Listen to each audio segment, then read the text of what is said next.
Hello everyone. चलिए आज की क्लास हम शुरू करेंगे। हमारा पहला प्रश्न है, हाल ही में रूस के साथ रुपए में व्यापार के लिए भारतीय रिजर्व बैंक आरबीआई द्वारा किस बैंक को अनुमति दी गई है? 4 ऑप्शन दिए गए हैं। सही जवाब है ऑप्शन 4, एचडीएफसी बैंक लिमिटेड और कैनरा बैंक लिमिटेड को अनुमति दी गई है। भारतीय रिजर्व बैंक ने एचडीएफसी बैंक लिमिटेड और कैनरा बैंक लिमिटेड को रूस के साथ रुपए में व्यापार के लिए एक विशेष वोस्ट्रो खाता खोलने की अनुमति दी है। अगला प्रश्न है, हाल ही में राष्ट्रीय दुग्ध दिवस कब मनाया गया है? सही जवाब है 26 नवंबर को मनाया गया है। ऑप्शन 3 सही है। अगला प्रश्न है, इंडो पैसिफिक रीजनल डायलॉग का चौथा संस्करण 23 से 25 नवंबर तक कहाँ आयोजित किया गया है? सही जवाब है नई दिल्ली में। इंडो पैसिफिक रीजनल डायलॉग का चौथा संस्करण 23 से 25 नवंबर तक नई दिल्ली में आयोजित किया गया।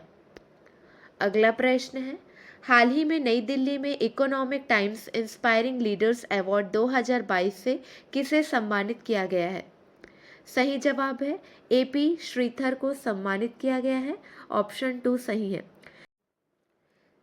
संग्रहालय निर्माता एपी श्रीधर को दिल्ली में economic times inspiring leaders award 2022 से सम्मानित किया गया। एपी श्रीधर एक स्वशिक्षित कलाकार और संग्रहालय निर्माता है। एपी श्रीधर को दुनिया के पहले लाइव आर्ट म्यूजियम के निर्माता के रूप में भी जाना जाता है। अगला प्रश्न है, हाल ही में किस राज्य सरकार ने दलित व्यवसाय को बढ़ावा देने के लिए नई योजना शुरू की है? सही जवाब है राजस्थान। हाल ही में राजस्थान राज्य सरकार ने दलित व्यवसाय को बढ़ावा देने के लिए नई योजना शुरू की है। अगला प्रश्न है, हाल ही में किस देश के राष्ट्रपति को गणतंत्र दिवस 2023 के मुख्य अतिथि के रूप में आमंत्रित किया गया है? सही जवाब है मिस्र। हाल ही में मिस्र के राष्ट्रपति को गणतंत्र दिवस 2023 के लिए मुख्य अतिथि के रूप में आमंत्रित किया गया है। अगला प्रश्न है, हाल ही में किस देश की संसद ने भारत के साथ फ्री ट्रेड एग्रीमेंट पारित किया है? सही जवाब है ऑस्ट्रेलिया। ऑप्शन 3 सही है। ऑस्ट्रेलियाई संसद ने भारत के साथ मुक्त व्यापार समझौते एफटीए को मंजूरी दे दी है। अगला प्रश्न है, हाल ही में डेलाइट इंडिया की एक रिपोर्ट में कहा गया है कि वित्त वर्ष 2022-23 में भारत की आर्थिक वृद्धि 6.5% से 7.1% होने की संभावना है। डेलाइट का मुख्यालय किस देश में स्थित है? सही जवाब है लंदन। डेलाइट का मुख्यालय लंदन में स्थित है। अगला प्रश्न है, हाल ही में किस पत्रकार को कोविड-19 राहत प्रयासों हेतु जयपुर फुट यूएसए पुरस्कार से सम्मानित किया गया है? सही जवाब है दानिश मंजूर भट्ट को सम्मानित किया गया है। ऑप्शन 3 सही है, दानिश मंजूर भट्ट। अगला प्रश्न है, भारत ने कब तक के कार्यकाल के लिए इंटरनेशनल इलेक्ट्रोटेक्निकल कमीशन आईसी का उपाध्यक्ष पद और स्ट्रेटेजिक मैनेजमेंट बोर्ड का अध्यक्ष पद जीता? सही जवाब है 2023 से 2025 तक। भारत ने 2023 से 2025 तक के कार्यकाल के लिए इंटरनेशनल इलेक्ट्रोटेक्निकल कमीशन का उपाध्यक्ष पद और स्ट्रेटेजिक मैनेजमेंट बोर्ड का अध्यक्ष पद जीता। अगला प्रश्न है, जुलाई से सितंबर 2022 में भारत की बेरोजगारी दर घटकर कितने प्रतिशत रह गई? सही जवाब है ऑप्शन 3, 7.2% रह गई। ऑप्शन 3 सही है। अगला प्रश्न है, कितने प्रतिशत अनुमोदन रेटिंग के साथ पीएम मोदी दुनिया के सबसे लोकप्रिय नेता हैं? सही जवाब है 77%। 77% अनुमोदन रेटिंग के साथ पीएम मोदी दुनिया के सबसे लोकप्रिय नेता हैं। अगला प्रश्न है, हिंदी और मराठी सिनेमा के दिग्गज एक्टर विक्रम गोखले का कितने वर्ष की उम्र में निधन हो गया है? सही जवाब है 77 वर्ष की उम्र में निधन हो गया है। ऑप्शन 3 सही है। अगला प्रश्न है, हाल ही में किसे कुवेम्पु राष्ट्रीय पुरस्कार के लिए चुना गया है? सही जवाब है वी अन्नामलाई को चुना गया है। ऑप्शन 1 सही है। अगला प्रश्न है, हाल ही में कौन सा राज्य सीमावर्ती गांवों के लिए एकीकृत विकास योजना शुरू करेगा? सही जवाब है उत्तराखंड। हाल ही में उत्तराखंड राज्य सीमावर्ती गांवों के लिए एकीकृत विकास योजना शुरू करेगा। अगला प्रश्न है, हाल ही में सीडीओ के राज्य प्रेसिडियम में नियुक्त होने वाले पहले भारतीय कौन बने हैं? सही जवाब है गुरदीप रंधावा बने हैं। ऑप्शन 2 सही है। हाल ही में सीडीओ के राज्य प्रेसिडियम में नियुक्त होने वाले पहले भारतीय गुरदीप रंधावा बने हैं। अगला प्रश्न है, चलिए कुछ प्रश्नों का रिवीजन करेंगे। प्रतिवर्ष विश्व मत्स्य दिवस कब मनाया जाता है? सही जवाब है 21 नवंबर को मनाया जाता है। अगला प्रश्न है, नवंबर 2022 को भारतीय सेना ने कहां पर एक एकीकृत अग्नि शक्ति अभ्यास शत्रुनाथ का आयोजन किया है?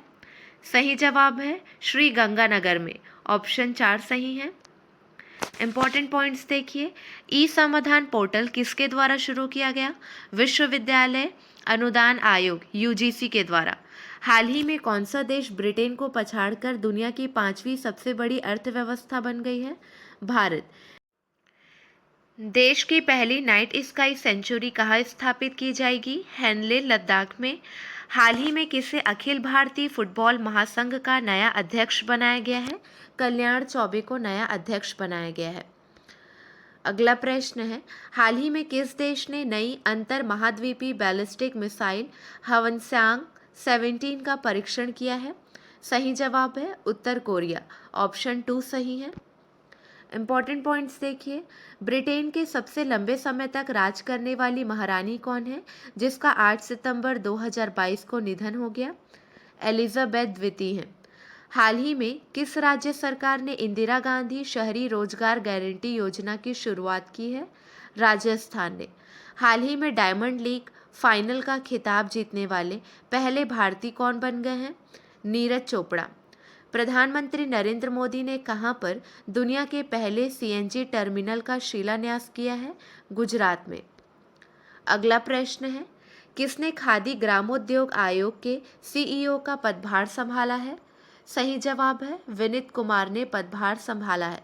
ऑप्शन 2 सही है। इंपॉर्टेंट पॉइंट्स है, पत्तनपोत परिवहन और जलमार्ग मंत्रालय द्वारा कहां पर राष्ट्रीय समुद्री विरासत परिसर का निर्माण किया जा रहा है? लोथल गुजरात में। अंतर्राष्ट्रीय डेयरी संघ विश्व डेयरी सम्मेलन 2022 कहां आयोजित की गई? ग्रेटर नोएडा उत्तर प्रदेश में। यूएस ओपन 2022 में पुरुष एकल का खिताब किसने जीता है? कार्लोस अलकराज ने। ठीक है, स्पेन से है। श्रीलंका ने किसे हराकर एशिया कप 2022 ट्रॉफी जीती है? पाकिस्तान को हराकर। 21 नवंबर 2022 को किसने वनडे और लिस्ट ए क्रिकेट का सबसे बड़ा निजी स्कोर बनाया है? सही जवाब है एन जगदीशन। ऑप्शन 3 सही है। एक मैच में इन्होंने 277 रन की पारी खेली। अगला प्रश्न है, हाल ही में किसने घर वेब पोर्टल लॉन्च किया? सही जवाब है राष्ट्रीय बाल अधिकार संरक्षण आयोग ने लॉन्च किया। घर का फुल फॉर्म है गो होम एंड रीयूनाइट। विश्व बाल दिवस 20 नवंबर को इसकी शुरुआत हुई। अगला प्रश्न है, हाल ही में किस राज्य ने भारत का पहला हाथी मृत्यु लेखा परीक्षा ढांचा पेश किया है? सही जवाब है तमिलनाडु। हाल ही में तमिलनाडु राज्य ने भारत का पहला हाथी मृत्यु लेखा परीक्षा ढांचा पेश किया है। अगला प्रश्न है, भारत सरकार ने राष्ट्रीय आत्महत्या रोकथाम रणनीति की घोषणा की है। इसके तहत वर्ष 2030 तक आत्महत्या से मृत्यु के मामले में कितने प्रतिशत की कमी लाने की प्रतिबद्धता व्यक्त की गई है? सही जवाब है 10%। चलिए आपके लिए एक प्रश्न है, इसका सही जवाब आपको कमेंट सेक्शन में देना है। ठीक है, चलिए ध्यान दीजिए। हाल ही में किसने ग्रीन पोर्ट और शिपिंग के लिए भारत के पहले नेशनल एक्सीलेंस सेंटर की घोषणा की है? आज के लिए बस इतना ही। अगले वीडियो में मिलेंगे नए प्रश्नों के साथ। Keep watching and keep learning.